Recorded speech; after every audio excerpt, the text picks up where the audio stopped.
I do have a bonus that I'm going to show you here.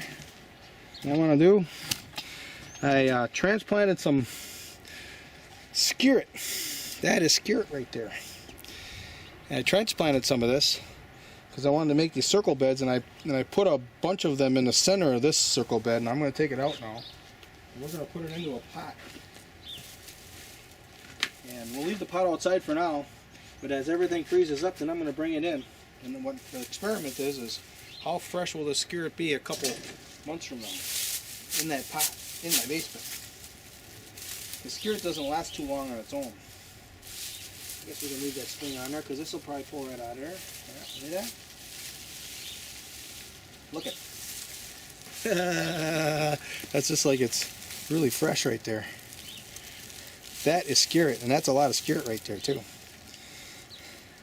So I'm just going to go ahead and put it in this pot. The Skirret is an ancient root. I think it comes out of Asia, but Europe grew a lot of them. And they were actually favored by the noble people. It's very tasty root in it.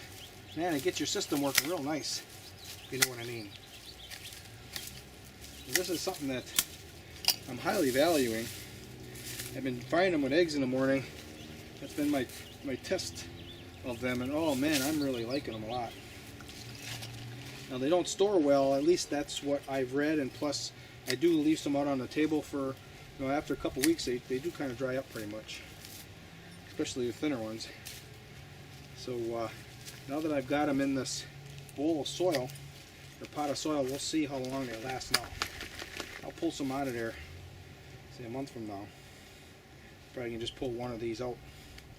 And they also have little shoots growing, so it's going to be maybe kind of interesting to see how those shoots do in storage as well. So I'm going to leave it out here. I'll leave it in the shade. When things start to freeze up, I'll put it in the basement and we'll see what happens. Skirret.